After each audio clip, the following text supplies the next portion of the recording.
The Citizen Mike Show.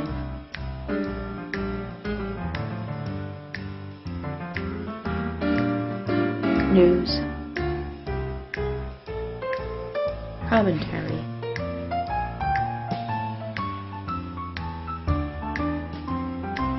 Interviews.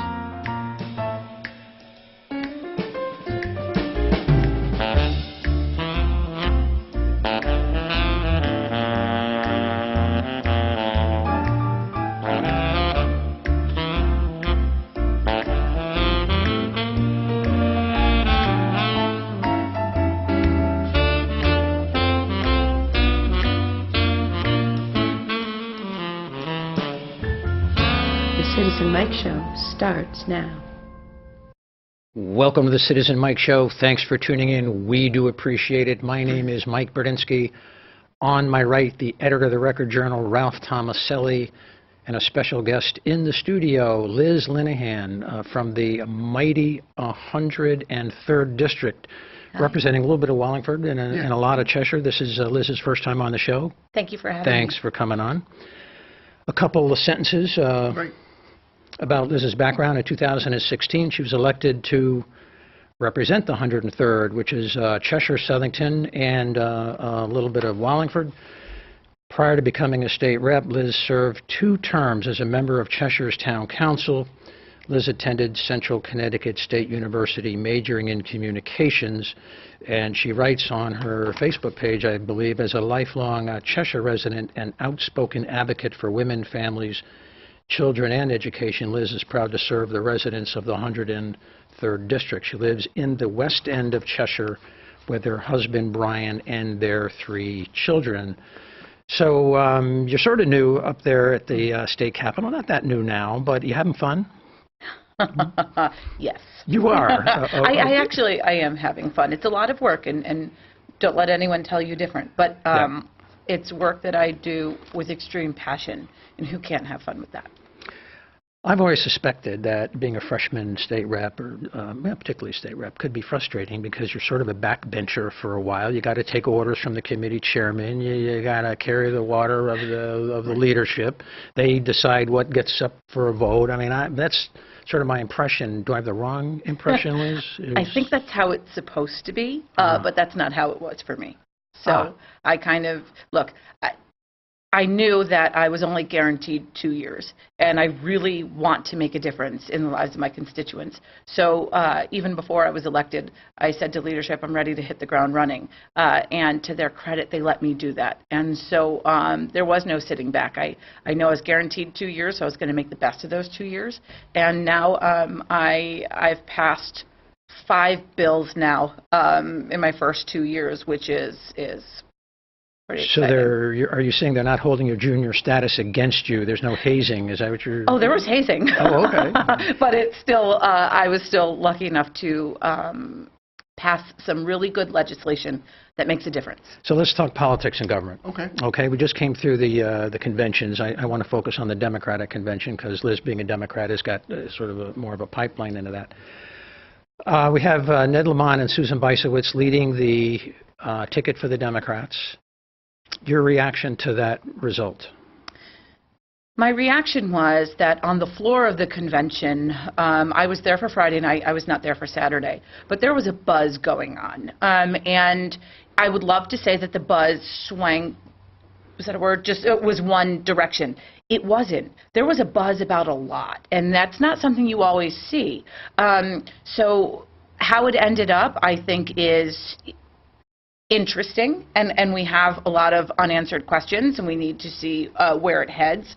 But I know that there are people out there with passions that are now getting recognized, and I think that we saw that groundswell at the convention where people were standing up unexpectedly. Ralph, we are not today on the Quinnipiac River. No. Right. Or the Muddy River that goes through Tyler Mill. This is the Jordan River in the Holy Land from my trip from a couple of weeks ago. And the reason why I call it the Holy Land, someone asked me to explain that. If you say Israel, this is, on the Israeli side, the Palestinians get mad because this is conquered, occupied territory. So you're more politically correct, to say the Palestinian side. But it's looking across the river to Jordan, and the middle of the river is the boundary between the two countries, and those are Jordanians, or those that visit Jordan, staring back at those folks on the Palestinian side. The extreme left of the photo, there is a small group of folks getting baptized. We saw a lot of that in the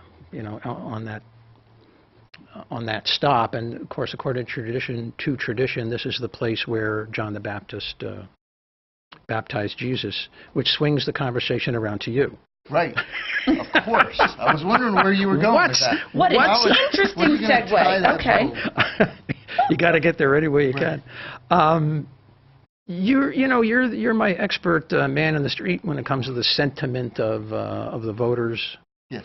At least in Wallingford, but why not the whole state? How did the Democratic Convention come across?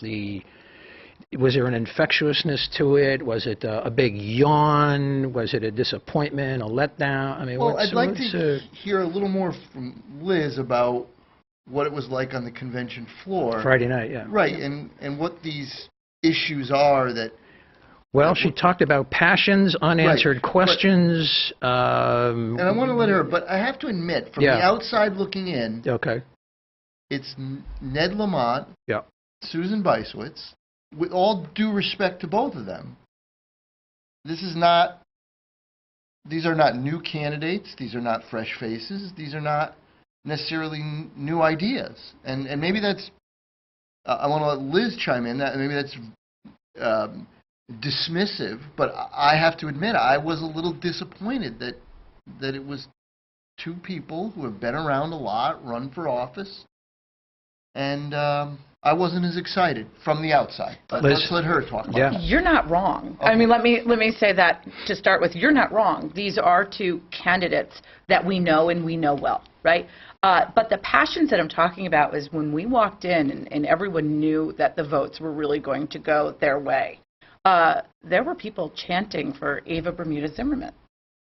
There were stickers being passed out saying, and we're talking about the need for diversity. We're talking about the need for excitement. And that's what was happening, the groundswell on the floor. So we knew which way it was going to go, right? Everyone knew that it was going to be Lamont and Bysiewicz. But it was how much of a showing were other people going to make? And that's where the excitement came. The bid for AG was really exciting as well. And you've got people walking around holding hands that were against each other that are now saying, I'm releasing my votes, vote for Tong. I mean, it was really interesting to see that. And of course, because I wasn't there Saturday, I was following it from afar. But it all started that Friday night. And I think that Chris Murphy's speech was a real fire starter.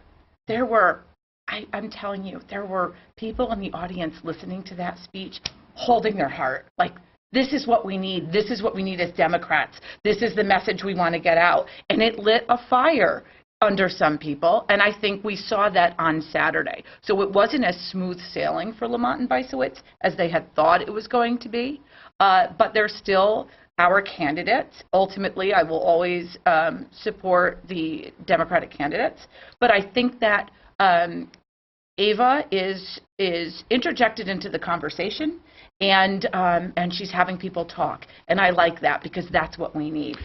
So we're going to swing around to that in about 5 minutes, but I want to get to some basics before we get to that issue of diversity. Are the voters in Connecticut, do you think, sort of soured on both parties or one party more than the other just because of the adverse news about the budgets and deficits and debt and all that kind of stuff, and no one has really had a solution to it? But it's a turnout question, I guess. What are your thoughts? Yeah, so there's a few things at play, I think. If we look at the nationwide landscape, everyone's saying that it's going to be a referendum on Trump. But here we have what we think would be a referendum on Malloy and what he did in the past. So the question for Democrats is going to be, does anti-Trump sentiment outweigh anti-Malloy sentiment? And that's where we're a giant question mark. And we don't know, but I can say, based on my district, the doors I knock, the constituents that I talk to on a daily basis, that they're sick and tired of the vitriol and they're sick and tired of the divisiveness, and what they really want are true answers. And I have honestly not seen any true answers from anyone thus far. Including Ned Lamont, who is the standard bearer. Correct. Now, if you remember, I ran for lieutenant governor alongside Dan Drew as he ran for governor, and we were out front on a lot of issues, and we were campaigning with all of these same people at the same time. And I can honestly say that I've walked away from this campaign not remembering anything that any of the candidates said. And that says a lot, right? So I'm hoping that in the next few months, we're going to see real policy ideas, and not just, here's what we're going to do, but I mean a true exchange of ideas. I think that's something that's been missing for a long time as well. So I'm hoping that we can have those conversations, because you can't have a plan until you have a conversation. Your thoughts? Well, I just wanted, I think Liz makes the point that no one's really had answers. And you said including Ned Lamont. Yeah. I think what helps the Democrats with this Malloy problem is that over the last 2 years, 4 years even, the Republicans haven't had a lot of answers. You haven't seen, I mean, our own Len Fasano, who represents Wallingford, has been very critical of Governor Malloy. A lot of vitriol, but I haven't seen solutions come from the GOP. Yeah, just sort of nipping at the heels. No, I think what also helps the Democrats this time around is Mark Boughton is not exactly a new, exciting, fresh face on the GOP side. Yeah. So I think that helps him with their quote-unquote Malloy problem. You know, what I can't help but think, though, that the GOP they haven't been stepping up to the plate to govern. It's simply been blocking measures. They've been the party of no. That I can't in my mind reconcile that someone would vote for anyone who would simply block something instead of coming up with an idea to fix it. We know that the Republican budget that came forth, that really didn't solve any problems. It created new ones,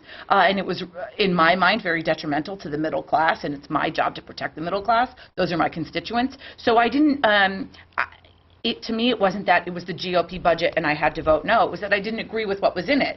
And the same thing would happen with the Democrat budget. If there were things that I truly just couldn't reconcile voting yes for, then I wouldn't. So it shouldn't be a party issue. Someone, please step forward with some answers.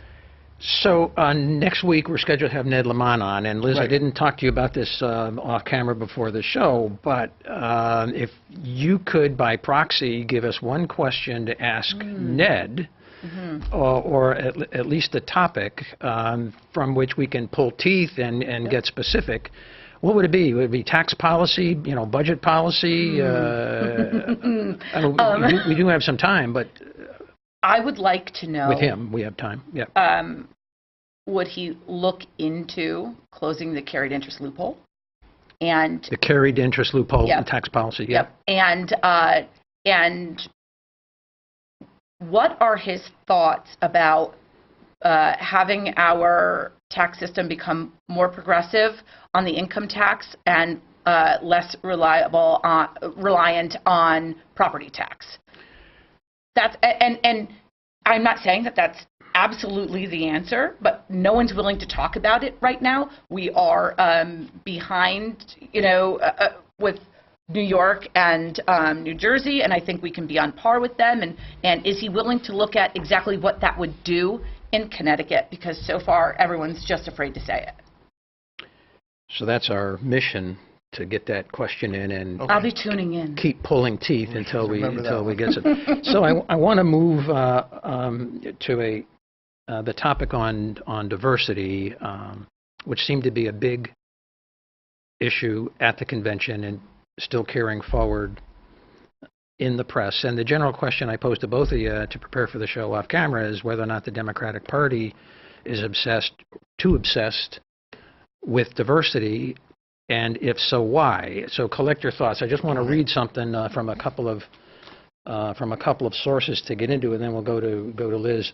This is from the Hartford Courant. I didn't copy down the date, but the headline: Lamont's all-white ticket irks city's top Democrat, the city being New Haven. Right. Okay. Subheadline: Morrow preferred local lieutenant governor pick.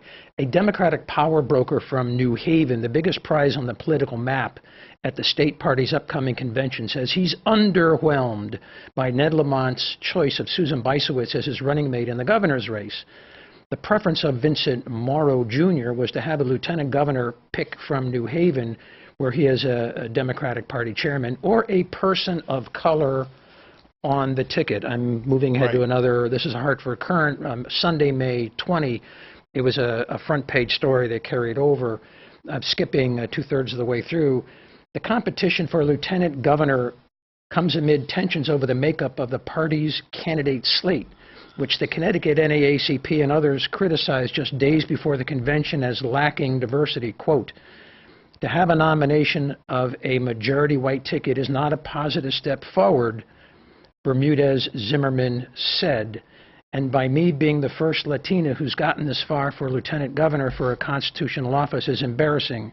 This is historic right now. Of course, the background is Sunday front page of the Hartford Courant above the fold, the headline, Fresh Face for Democrats, Eva Bermudez Zimmerman, who ended up being the Democratic nominee for lieutenant governor, stirs up party machine. Dateline Hartford, Eva Bermudez Zimmerman jumped into the race for lieutenant governor with little money and a limited political operation. 2 days later, she captured the support of 40% of the delegates at the state Democratic convention and earned a place on the August 14 primary ballot. Bermudez Zimmerman, who is 30, I'm giving you this detail because it's background and context for the diversity issue we're gonna talk about. Bermudez Zimmerman, who is 30 and making her first run for statewide office, came within 10 percentage points of toppling Susan Bysiewicz, the 56-year-old establishment favorite with widespread name recognition, more governing experience, and a partnership with Ned Lamont, 64, the party's endorsed candidate for governor. Final two sentences. What accounts for Bermudez Zimmerman's striking performance?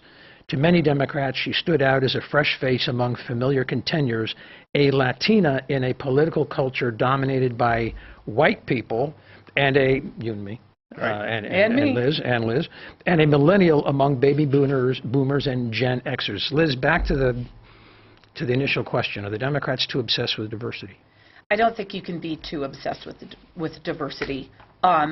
I just want to make sure that we are choosing the right people, and it happens to be a diverse ticket instead of choosing a ticket because of diversity. With that said, we need excitement.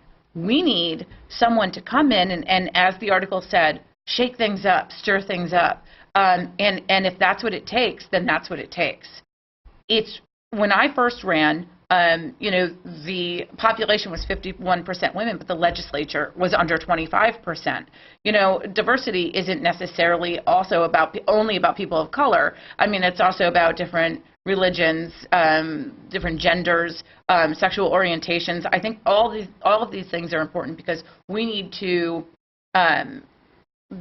represent the people in our districts, and not everyone in our district are white men in their 60s. And women. And women. You buy it? Well, do I buy it?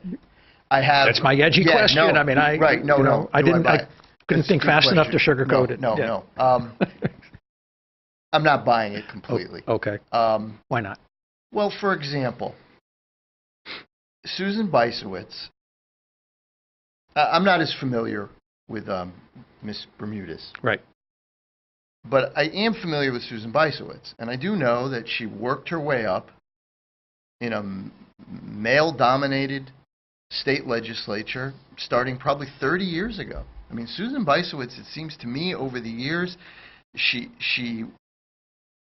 rose through the ranks when it was not as easy for a woman to rise through the ranks.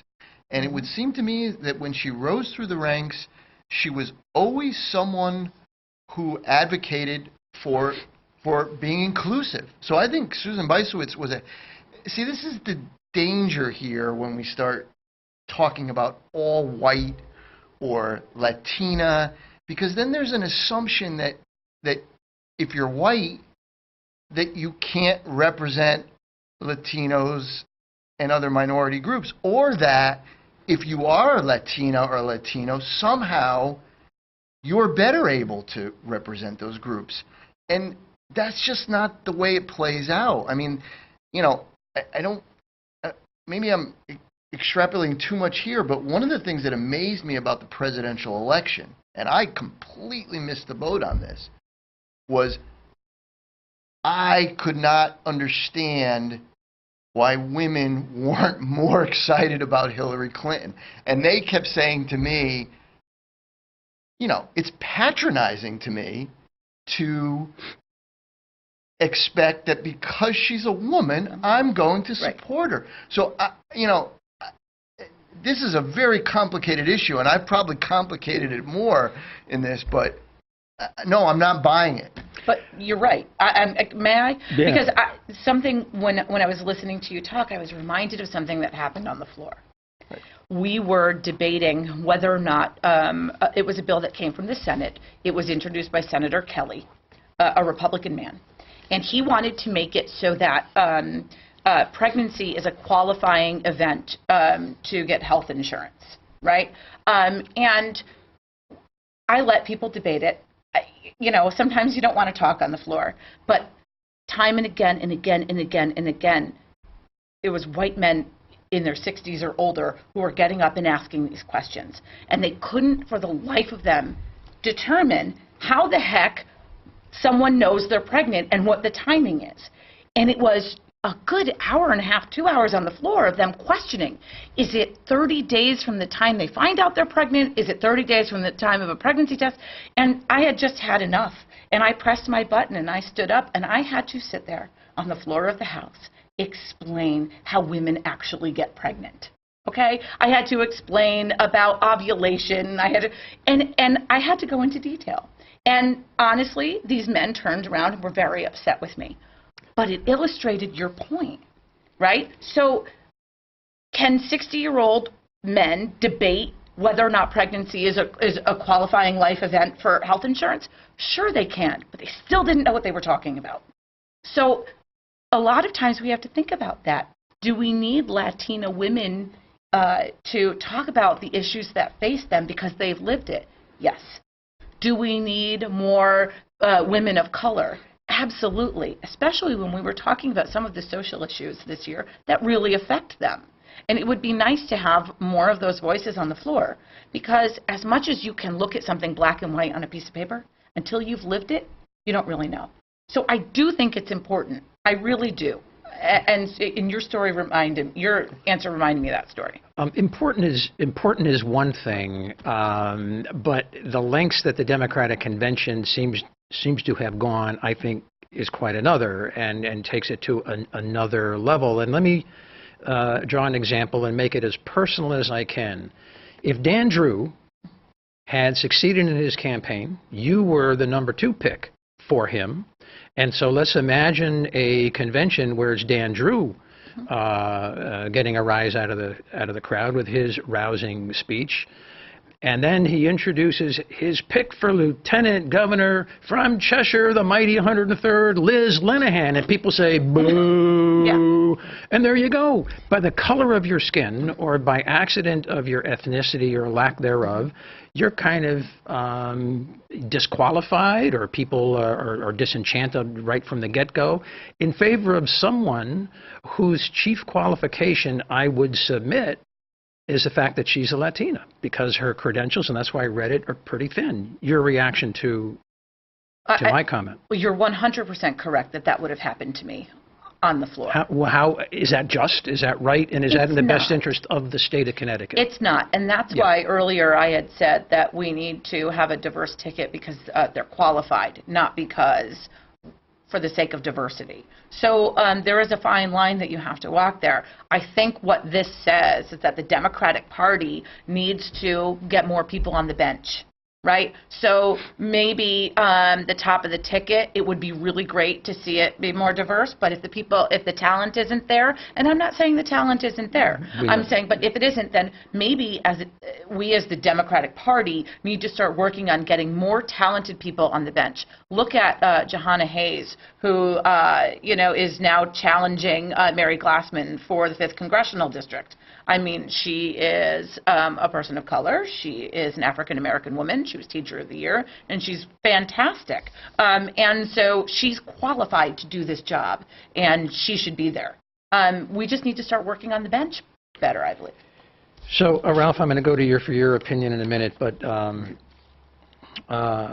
Glassman, Liz mentioned Mary Glassman, and I want to read a paragraph from that grumpy old guy that appears in the Record Journal all the time, Chris Powell. Yeah. He is to the right of right, I think, and there's no one grumpier in the world. Right. And I read him all the time. I don't necessarily, love his the merits of his argument, but I enjoy reading it all. Here's what he wrote. You got to bear with me for about 5 or 6 sentences. Then I'm going to pick on you for this diversity thing. In the 5th congressional district, the candidate endorsed last week by the party's district convention, former Simsbury First Select Woman Mary Glassman, the party's candidate for lieutenant governor in 2006. Is being challenged in a primary by Johanna Hayes of Wolcott, a Waterbury teacher who was National Teacher of the Year in 2016. Hayes has no record in public life, and her claim on the nomination is, frankly, that she is black while Glassman is white, and the Democratic ticket needs racial diversity. So much for Glassman's having been Simsbury first Democratic chief executive in 40 years. I want your take on why the Democrats seem to feel so good about diversity. What's the elixir? What's the high? What's going on? Is it Machiavellian vote getting that you if you have a Latina on the ballot, then you're guaranteed the Spanish community? Is that what it is? Is it a sort of a conscious thing? You want to rectify a perceived discrimination over the years? Well, I think part of it is that the Democrats are trying to provide an alternative to the Republican Party, and they have. I think part of it is trying to make up for decades and decades and decades of inequality and people not getting opportunities. But I worry that with all these good intentions, that they tie themselves up into almost Gordian knots in this effort to almost satisfy every element of identity politics. I mean, you can't do it. I mean, you can't pick a ticket and say, well, we're going to have this ethnic group, this ethnic group. This is a perfect ticket, We're going to have all these ethnic groups represented because I just don't, I don't see that as a winning formula. And that's exactly what not all, some of the Democratic leaders were saying. Lieutenant governor should be minority. Treasurer should be minority. Reserved, quota, quota system. But, I mean, that's... But that gets us back, and listen, Mike, you and I are people who normally trumpet diversity, so that's not. But let's go back to your example there of Dan Drew and Liz Lenahan. Yeah. Now, okay, you pointed out Liz, but can you imagine casting Dan Drew as some white guy? I mean, Dan Drew is one of the more progressive, radical, out-of-the-box thinkers. Brilliant. He's over there in Middletown, leading a city with Wesleyan University. So this is the danger then of just not knowing Dan and saying, well, standing back and saying, well, you got a white guy running for governor. It's not that simple. Yeah. So I guess Liz, we're gonna come back to you, but you have inspired me. Okay, good. I am not as where the convention Democrats, I guess you'd call them sort of the hard left up there. I'm not where they are when it comes to this diversity pitch. I consider myself a moderate Democrat, and I'm a little put off if someone suggests that I should identify with a candidate because they're white or not white, and that should be the prime criteria. I don't like that, and obviously I don't know how Latinos or African Americans feel about this, but I think there's a chance they might be offended if their vote is taken for granted. I agree with you 100%. Because on the lower ticket, right, on some office that hardly sets policy at all, that, you know, they have an African American, and you say, well, you should vote Democrat because they have an African American and the Republicans don't. Seriously? I mean, the whole thing puts me off. I agree. I got to get Liz. And I want to get Liz involved too, but I'm going to take the conversation stray here. Sure. But I think you're 100% right, and oddly, I think one person who understands that blacks and Latinos are put off by that is President Trump. Yeah. And, you know, I think he's got a point that he was one person who wasn't, assuming that blacks and Latinos and Asians and every other group or, you know, gays or whoever only vote for candidates who are gay or black or Latino. And I'm not always sure the Democrats get that as well as he does. That's why we're here. Liz, react to our tirades. Yes, we had two tirades right in a row, back to back. It's rare that we have. You know, there were really good points in there. And I have to bring it back to Trump, too, because I think when Trump was elected, so 2 years ago, there were minority groups that, yes, actually voted for him. I think now they're really kicking themselves for doing so. Mm-hmm. So I think part of this is because we are seeing what's happening nationally, and we, the Democratic Party, want to say, we know it's happening nationally. We want to make sure that doesn't happen here in Connecticut. And the way we're going to do that is with a diverse ticket. I think that, like I said earlier, is it going to be a referendum on Trump in Connecticut? If it is, then the diversity on that ticket is important, because these people need to know that we hear them. And that is the same for women. That's the same for people of color. That is the same for homosexuals. I would like to see a homosexual at the top of the ticket. Why, when we talk about diversity, is it only race? It shouldn't be. So, but these are groups that are being constantly added by Trump. And so, and by his followers. Remember, it's not just Trump, it's also Pence, but it's also their followers, right? And so in the age of the internet, there's nothing but hate and anger. We see Roseanne Barr, good God, right? And that happened. And so a diverse ticket is the answer to saying, we see what's going on and we want to make sure this doesn't happen in Connecticut. Let's make that the final word on that topic. Yeah. But because Liz is in the state legislature, we can't, not talk about economics, budget, tax policy, and all right, this is where I go. And no, what's just kidding. What's coming up. Right. So again, a couple things I want to read to sort of set the table. Then we'll go to Liz. This is from a Hartford Courant editorial. May 10. And just a couple sentences starts out this way. Title, Where's the Plan to Grow? The legislature congratulated itself Wednesday for its on-time budget, but lawmakers have only put off decisions on the state's economic future. The General Assembly has all but ignored a comprehensive look at how to fix Connecticut's economy while spending an inordinate amount of time the last few years arguing about casinos and tolls, and it goes on and on. Interest time, I'm not going to do it. But there's another article from the Hartford Courant, Sunday, May 27. It's the most recent article. And the editorial says we need answers to these questions. They're really directed at the gubernatorial candidates, but they apply generally, and there's too much here to read, so I'm going to pick and choose some of the stuff.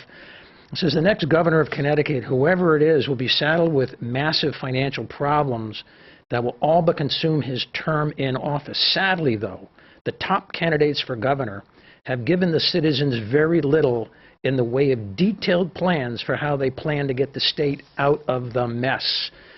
Question 1, where is the money coming from? The next biennial budget faces an estimated shortfall of more than $4 billion. That's a B. $4 billion. Candidates should state clearly how they plan to solve the problem. How should Connecticut's economy grow? Of course we need jobs. Every candidate promises jobs. There are many strategies to developing that. And so what are the details? Who will have to make sacrifices is the next question. No candidate wants to alienate voters by telling them they're going to have to shell out more money to the state. But glossing over this part of the problem is dishonest. It goes on. I'm going to skip. And they start with Ned Lamont. Democratic candidate Ned Lamont, for example, talks about a fair economy mostly in terms of social issues. A section on creating jobs on his website, I think.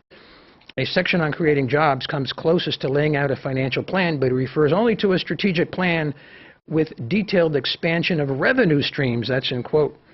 That means tax hikes, and he gives no details. The rest is pablum.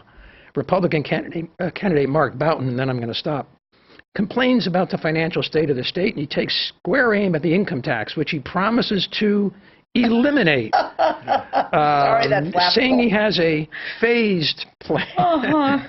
Sure. But what is the plan? And he goes, every other candidate, has nothing to offer but pablum. Liz. Yeah. Your reaction to these things that I just read. Well, I think the laughter said quite a bit. It did. It was a cackle, a sarcastic cackle, if I may editorialize on that. Yeah. I like that. So let's take it bit by bit.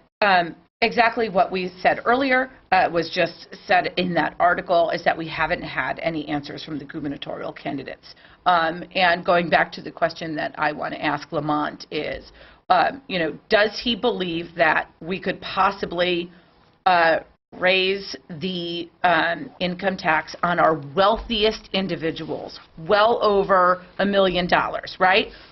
And so we can take some of the heat off of the middle class. Because where does job growth happen? With the middle class. And let's talk about jobs for a minute, because it's not all doom and gloom. Manufacturing is primed for this boom. We have defense spending. We had UTC just last week saying that they're going to create thousands of jobs. We had Electric Boat a few months before that saying that they're going to create thousands of jobs. I see this happening here in Wallingford. I see this happening all over my district, and we have these suppliers who say to me, literally, Liz, I have open jobs, I don't have the people to fill them. So one of the things that's missing from the conversation is, how are we going to continue to have a skilled workforce, right? Connecticut's greatest economic strength is our skilled workforce, and we're losing sight of that, especially when we look at what came out of the GOP in their budget, where they cut UConn by, what was it, $350 million? That would hurt us in the long term. So looking at our economic viability cannot just be about taxes. It cannot just be about how we treat our businesses, although that's very important. It also needs to be a long-term vision about how we're going to keep our skilled workers here in the state. And that means we have to invest in things like bioscience. We have to keep investing in manufacturing. And we need to look at getting the skilled workers to these companies, because if they're not here, the companies don't come. So we cannot pigeonhole saving Connecticut into one thing. Ralph? Well, I just want to tie it back, just a quick comment that ties it back to our earlier conversation. These are the questions that people want answered. And if the Democrats are going to spend between now and August arguing about the makeup of the ticket, which I'm not saying shouldn't be discussed, but if you're going to only talk about the makeup of the ticket between now and August, and then after the primary, the people who don't win aren't going to support whoever does out of some identity-based reasons, then, they're not going to win, because this is whatever you are, Republican, Democrat, black, white, whatever you are, these are the things that you're looking to have answered. And I don't think you really care, what the ethnic background or what the gender is or what the sexuality is of the people that come up with the answers. So that's my concern for the Democrats. Get to these questions right here. Agreed. Well, we'll wait a week and see what Ned Lamont has to say. I want to change this up a little bit to some specific legislation that legislators in Hartford passed, and some of these Liz Lynn had a hand in, and we want to talk about those. Liz, there's a couple of initiatives that were successful for you. I think the first one had to do with veterans. Yes. Walk us through the problem you were trying to solve and how you solved it. Okay, so there is something known as bad papers. When a veteran is other than honorably discharged, they don't receive the same benefits that honorably discharged veterans receive. And that could be some health care, that could be education, a bunch of different things that the honorably discharged people get.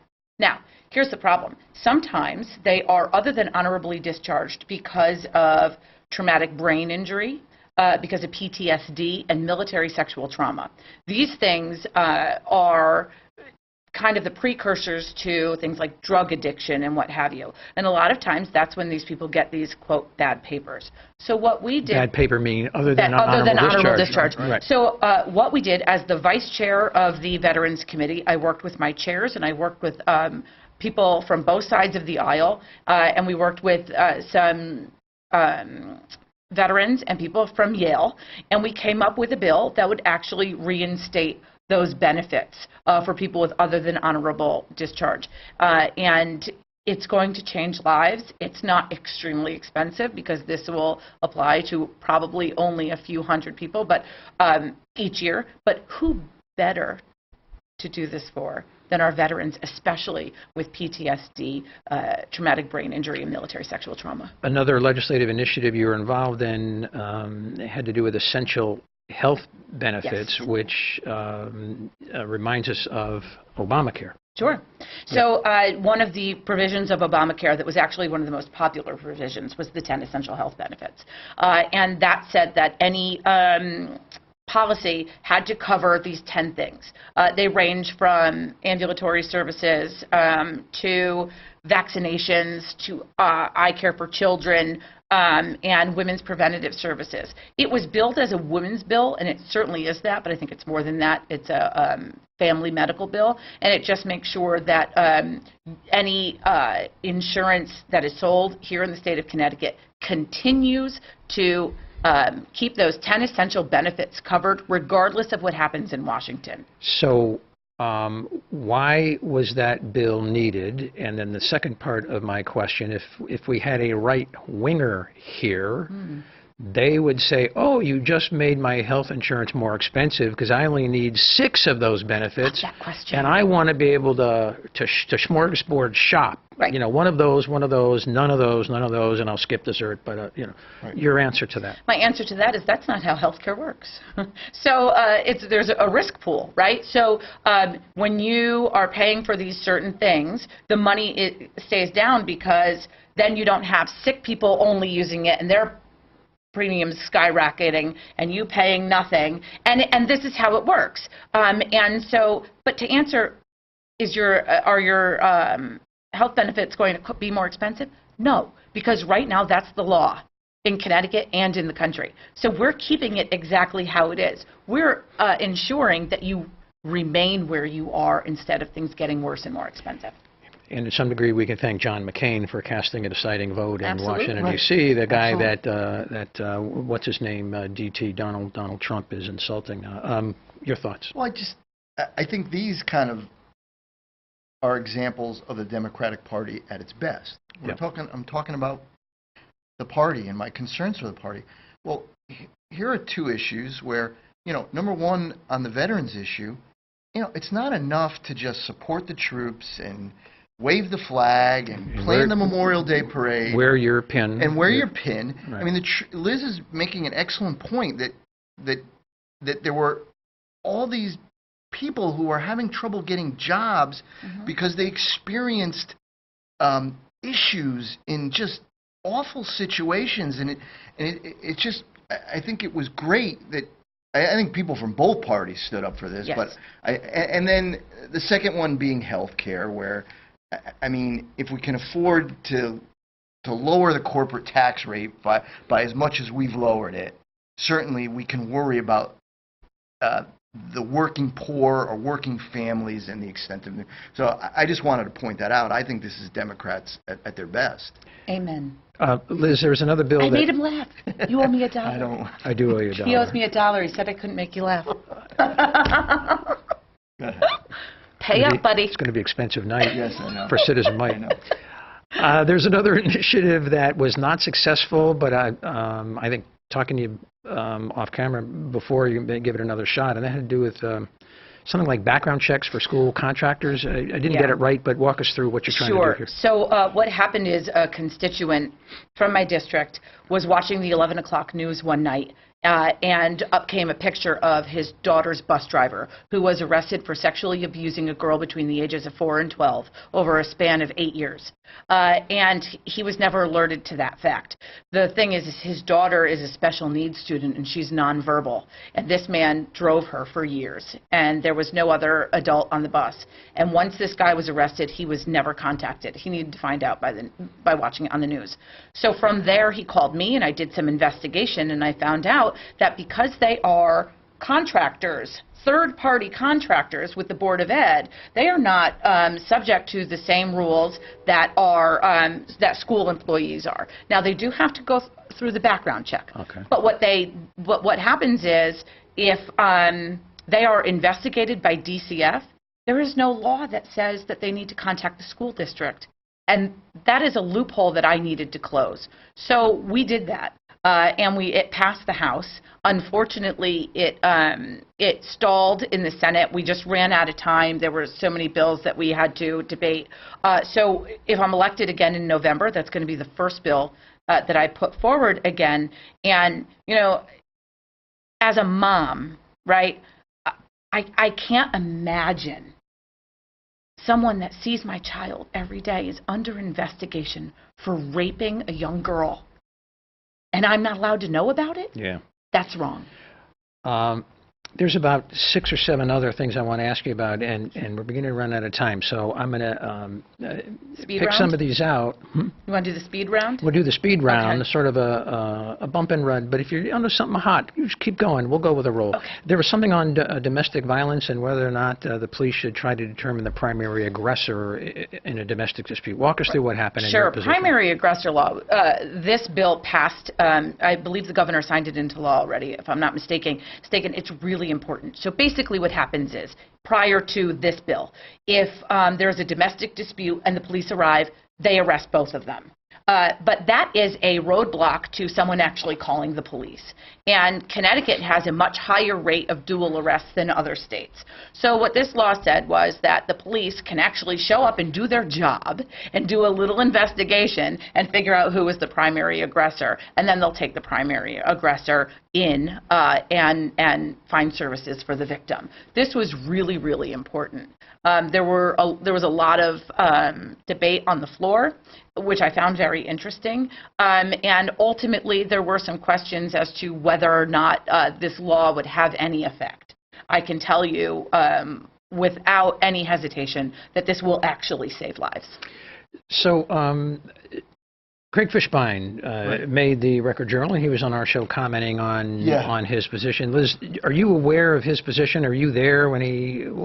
You're nodding your head. What's going on? What happened? So, be our reporter. Craig had an interesting take on it, that he is a divorce attorney, and that he believes that sometimes there were two things that I took issue with. He believes that sometimes these things are, quote, arranged. That's what he said, meaning that a woman would set up a man in a domestic violence situation to be able to call the cops and gain the upper hand in a divorce proceeding. I took such offense to that. I was sickened. The second thing that he also said was that dual arrests have no lasting effect because I believe what he said was the woman will or the non-dominant aggressor, the victim, would just go to court the next day and have it all settled. And so I stood up on the floor and I explained that I wanted him to picture that a child watched his mother being beat And they called 911. Maybe the child called 911, and the police came. And next thing, that child is now watching their mother be taken to jail as well. There are lasting effects. There are lasting effects to domestic violence, not only to the victim, but also to the children in the situation. And we do know that many times victims of domestic violence, their children see it, and also that the children are victims themselves. So as much as I respect Craig Fishbein, I respectfully disagree vehemently with his stance.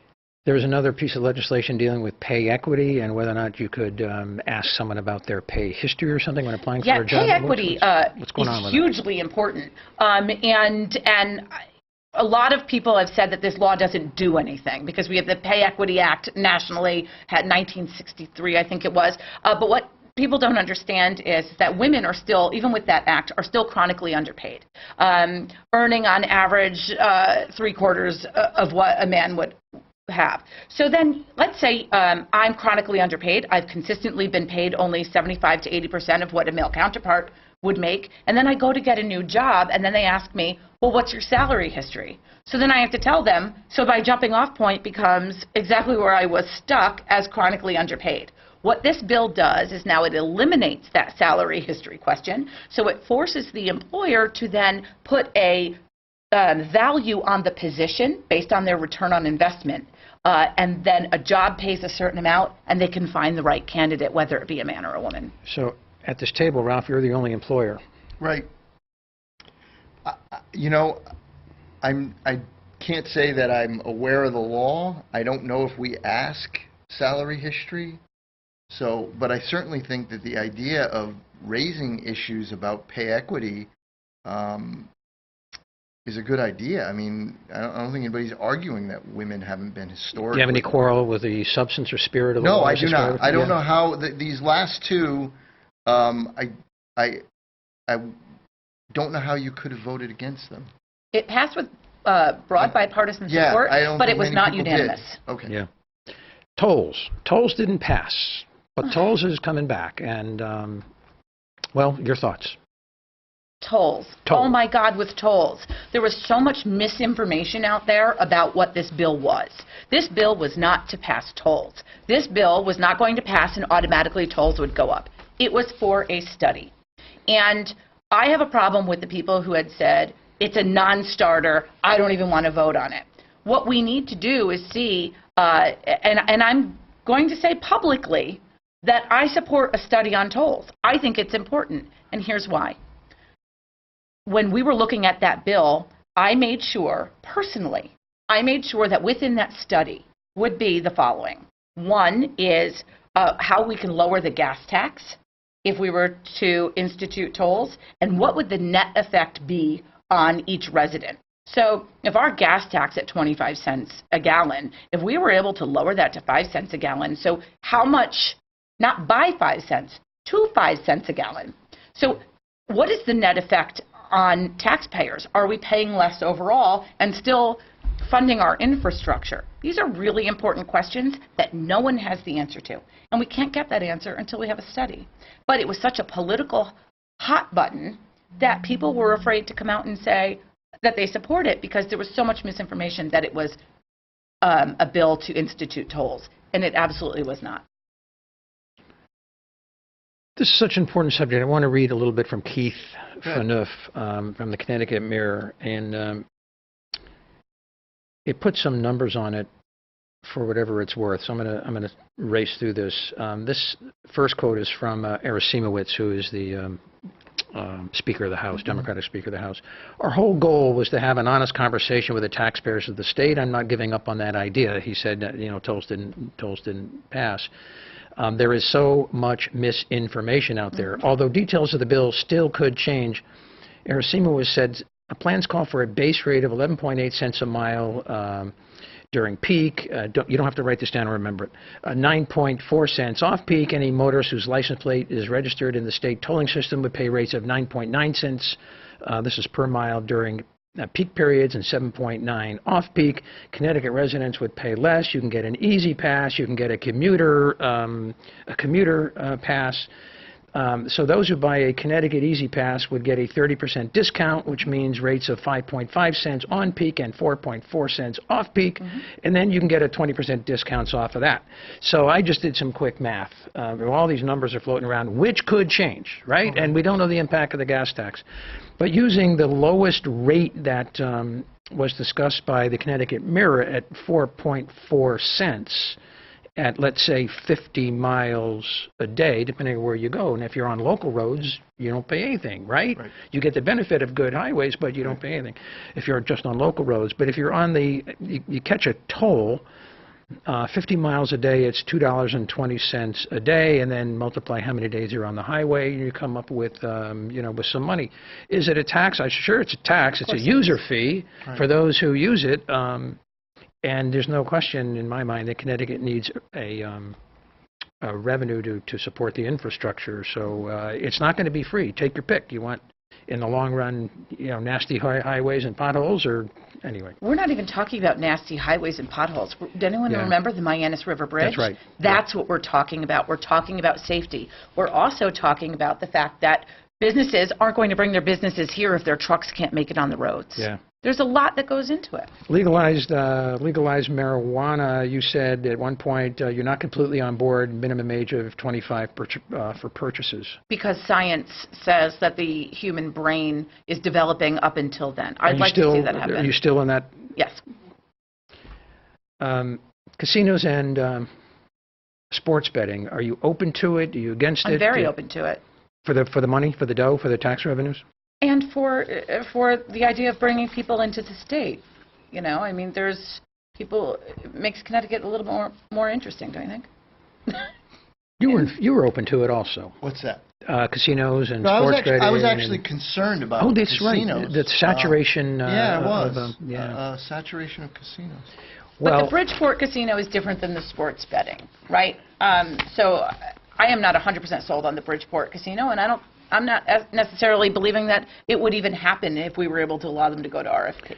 I want to read you one quick thing, and then I'll have Liz do her little closing pitch. MGM to buy a Yonkers casino. Yep. All right, this is for you. I was thinking of you. And MGM Resorts International said Tuesday it remains keenly interested in establishing a casino and entertainment complex in Bridgeport, even though it is now acquiring a gambling venue less than 50 miles away in Yonkers, New York. The gambling giant said that it has been unwavering in its interest in Connecticut and in Bridgeport, where it proposed to build a $675 million waterfront development. But in a statement Tuesday, MGM said lawmakers consistently have rejected attempts, and so they're looking at buying this casino and racetrack facility in Yonkers. Liz, what should we watch for this summer and in the fall? And give us your wrap-up pitch, because we're running out of time. Geez, what should we watch for this summer and fall? We should watch for candidates who are truthful and aren't afraid to say where they think our state needs to go. I think we need to watch for the ability for people to stand up for what they believe in and not just bow to pressure. These are all things that I pride myself in. I have consistently stood up for women, children, and families and the middle-class taxpayer, and I'm going to continue to do that. And I hope that there's plenty of people, both Democrat and Republican, who can get on board with that and work with me when I'm in there next year. Let's make that the final word. Yeah. Thanks for coming on the Citizen Mike Show. Our viewers appreciate it. We appreciate it. And thank you for watching the Citizen Mike Show. We're here on Wednesdays. You can watch the Citizen Mike Show on WPAA Thursdays, Fridays, Monday, Tuesdays, and Wednesdays at 9. And that's why we've said if it's 9 at night, it's Citizen Mike. But also, it's on YouTube. Go to YouTube, the Citizen Mike Wallingford channel. Follow all the prompts. You can catch the Citizen Mike Show there. Or send me an email, and I can send you links directly to the Citizen Mike Show. Good night, everyone. Thanks for tuning in.